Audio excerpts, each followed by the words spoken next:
ቡትቷችሁን ቀይሮላችሁ ወዳንተ ተጠበባችሁ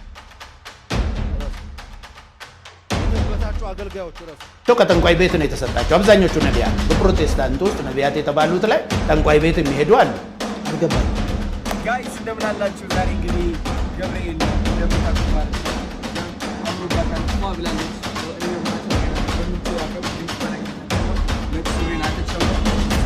ወደ አዋሳ እየሄዱ ነው ማለት ነው።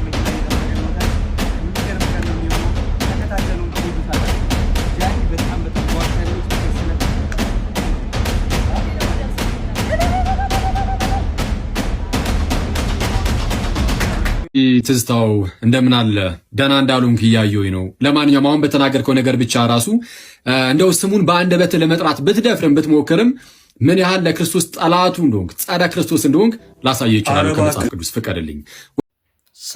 ሰላም ውድ ቤተሰብ እንደምን ቆያችሁ? እኔ እግዚአብሔር ይመስገን ሰላም ነኝ። ሰላም እግዚአብሔር ከእናንተ ጋር ይሁን። በዛሬው ቪዲዮ ዘንዶ አፉን ከፈተ። ዘንዶ የተባለው ማን ነው? አፉን የከፈተው ወደ ማን ነው? ማንን ለመዋጥ ነው? እናያለን። ሌላኛው አዶናይና ጃኒ በዓሉን አከበሩ። ይህንንም እናያለን። ጃኒ እሰይ ስለት የሰመረ አለች፣ ስለቷንም አስገባች የሚሉትንና ሌሎች አዝናኝ መረጃዎችን ይዤ መጥቻለሁ። እስከ መጨረሻ ተከታተሉ። ይህንን ቻናል ሰብስክራይብ በማድረግ ቤተሰብ የሆኑ ይህንን ቪዲዮ ለብዙ ሰዎች እንዲደርስ ላይክ እንድታደርጉ አሳስባቸዋለሁ። ወደ መረጃው። ሰብስክራይብ ለምንድን ነው የማታደርጉት? አሁን ማርኩ ስለ ታቦት እስቲ ትንሽ ንገረኝ። እኔ ከሩቅ ነው ማቀውና ተጠግቼ አላውቀውምና ያደግኩት በኦርቶዶክስ ቤተሰብ ውስጥ ነው። አዎ በዚህ አጋጣሚ እኔ ለኦርቶዶክስ እምነት ምንም ጥላቻ የለኝም፣ ሊኖረኝም አይችልም።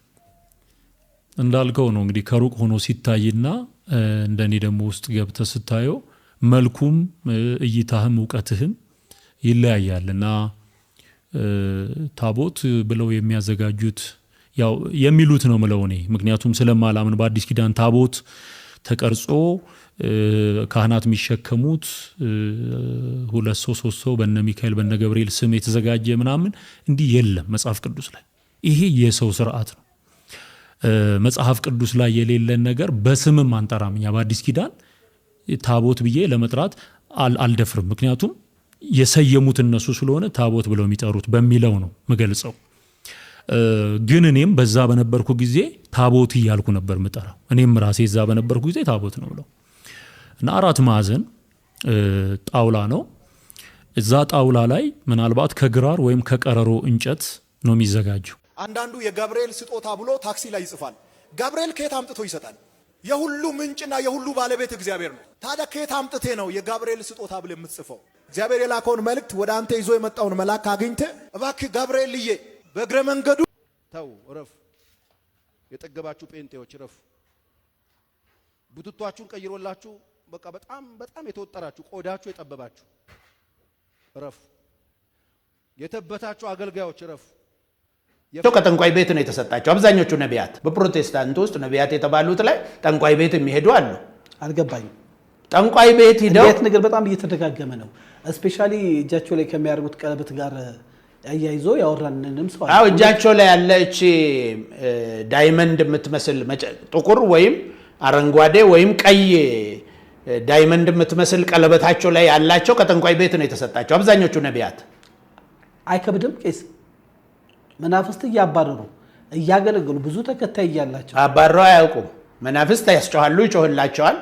ትንሹ መንፈስ ለትልቁ ሰው ትልቁ ልጅ ትንሿን ልጅ ወጥቶ እንደሚያስለቅስ ትልቁ አጋንንት ዛ በእነሱ በኩል ሆኖ ትንሹን አጋንንት ይቆረኩማል ሰዎችን ላሳምኖ ለማምጣት። ለቆ ግን አያውቅም።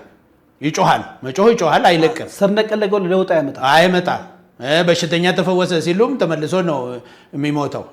ከዚህ በፊት እኮ ተነጋግረናል። የኔ የሚስቴ ወንድም ሁሉ ራሱ እነዚህ ሐሰተኛ ነቢያት ድናል ብሎ መድኃኒት ተቀብሎ ምናምን ገደሉት አላልኩ? እንደዛው ብዙ የገደሉት ሰዎች አለ። እንደሱ ነው የሚያደርጉት እንጂ ድኖ ማዕቅም አጋንንትም ለነሱ ጮሆላቸው ለቆላቸው ማዕቅም በመናፍስት እንደሚንቀሳቀሱ ደግሞ ከሚያደርጉት አሁን ደግሞ ይሄ መናፍስት አሰራሩ ከምን ጋር ተያይዟል? ከዚህ በፊት ስንጮ የነበረው ከኒው ኤጅ ሙቭመንት ጋር ተያይዟል። በሳይኪክ ፓወር ነው ብዬ ወደ 5 መጽሔት እንዳውም ወንድማችን ሐዋርያት ታምራት ታረቀኝም በስንት ምክር ከሌሊቱ እስከ 9 ሰዓት ቁጭ ብዬ ምክሬው ተው ይሄን ነገር ይሄ የመንፈስ ቅዱስ አይደለም። ሳይኪክ ፓወር ተለማምዶ ነው ያመጣው። ነፍሴ ከውስጤ ወጣ ትሄዳለች ይለኛል። ማን ነው? ታምራት ታረቀኝ። አረ ትልቅ አገልጋይ ነው። ቄስ የታወቀ ትልቅ አገልጋይ ነው እኮ መክሬው ነው። አሁን ወደ ወንጌሉ መለስኩት። እኔ ሳንዴ ስኩልም ያስተማርኩት እኔ ነኝ፣ ደህንነትም ያስተማርኩት እኔ ነኝ። እሱማ አኩርፏል በወቅቱ ብዙ አይነት ጥቃትም ሊያደርስብን እኔም ባለቤቴም ልጄም ላይም ብዙ ነገር አድርገዋል በወቅቱ ማለት ነው። አሁንም ሊያረጉ ይችላሉ። ከዚህ በኋላም አረጉም የሚል ነገር የለኝም። ግን ምንድነው ያልኩት እኔ በጌታም ስላሳደግኩት ይህን ሰው እሱም መስክሯል፣ ወጥቶ ተናግሯል በወቅቱ ይሄን ተው ወንጌል ብንሰራበትስ ነው እኮ ያለኝ በአፉ። በሳይኪክ ፓወር ወንጌል አይሰራም። ሰው ብናመጣትስ በዚህ አይሰራም። ትዝታው እንደምን አለ ደህና እንዳሉንክ እያየሁኝ ነው። ለማንኛውም አሁን በተናገርከው ነገር ብቻ ራሱ እንደው ስሙን በአንደበት ለመጥራት ብትደፍርም ብትሞክርም ምን ያህል ለክርስቶስ ጠላቱ እንደሆንክ ጸረ ክርስቶስ እንደሆንክ ላሳየህ ይችላል። ከመጽሐፍ ቅዱስ ፍቀድልኝ። ወዳጃችን ምንድነው ያልከን? ታቦት የሚለው ይፈለጥ አልክ።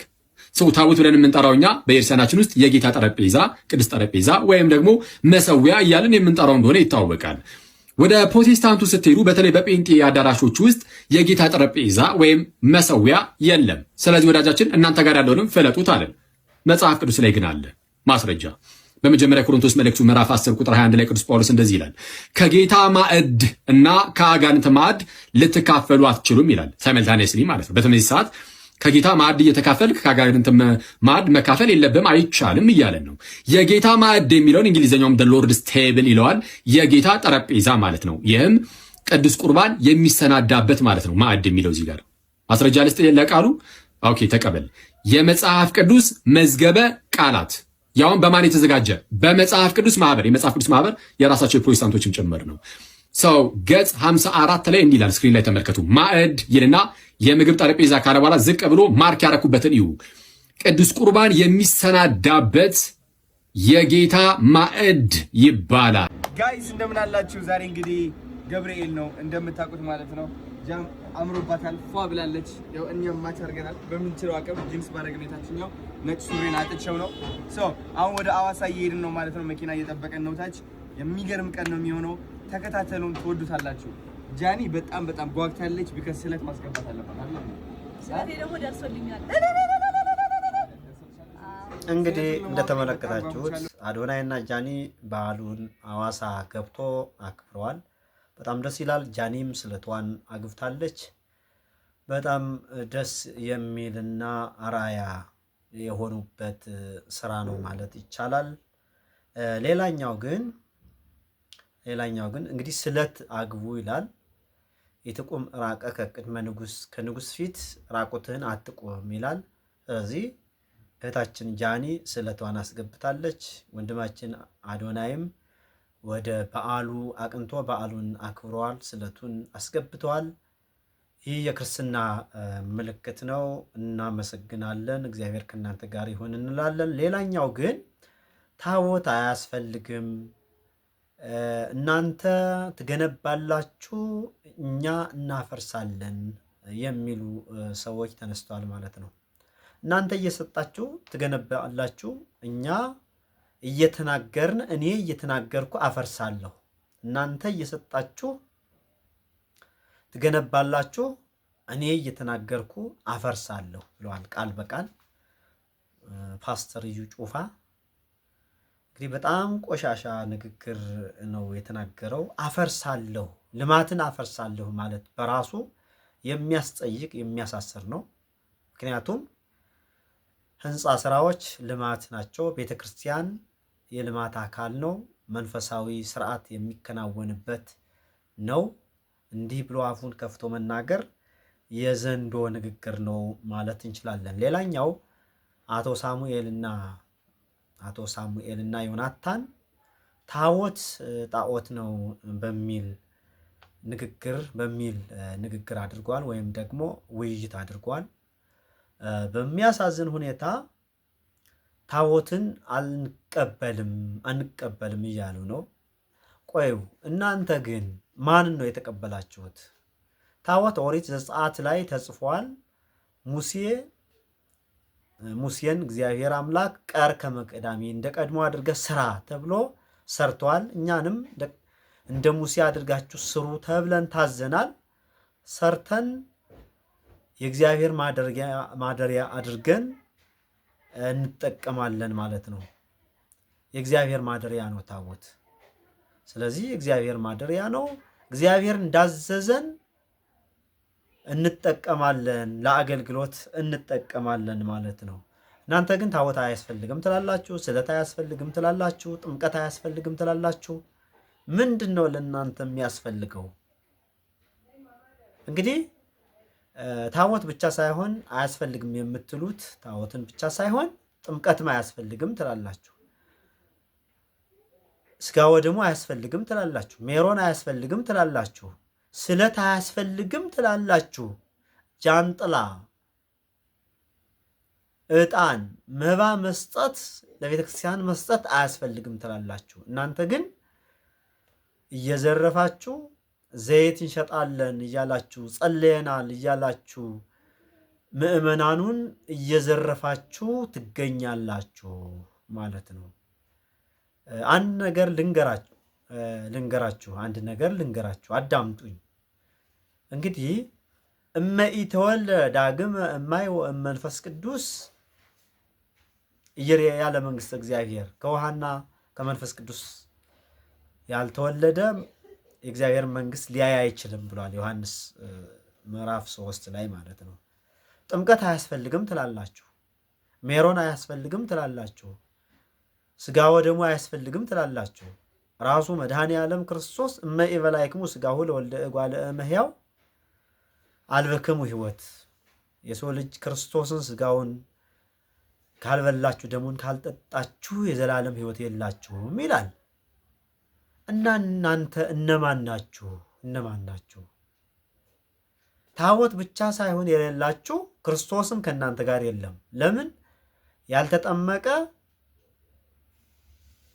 ከውሃና ከመንፈስ ቅዱስ ያልተወለደ የእግዚአብሔር መንግስት ሊያይ አይችልም ብሎ ራሱ መድኃኔዓለም ክርስቶስ አስተምሯል። የክርስቶስን ስጋውን ያልበላ ደሙን ያልጠጣ የእግዚአብሔርን መንግስት አያገኝም፣ መንግስተ ሰማያት አይገባም ያለው መድኃኔዓለም ክርስቶስ ነው። ስለዚህ ታቦት ብቻ ሳይሆን የሌላችሁ እናንተ ክርስቶስንም የላችሁም፣ ክርስቶስንም አልተቀበላችሁም ነው። ይህንን ቪዲዮ አድርሱልኝ።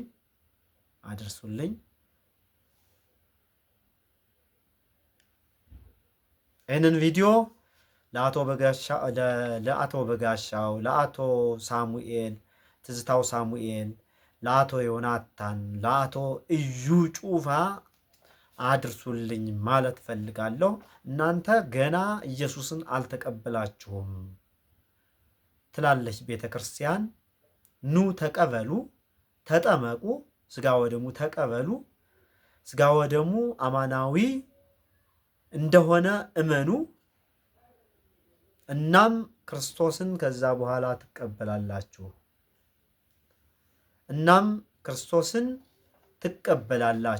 ማለት እወዳለሁ። ስለተከታተላችሁ አመሰግናለሁ። ይህንን ቻናል ሰብስክራይብ በማድረግ ቤተሰብ ይሁኑ።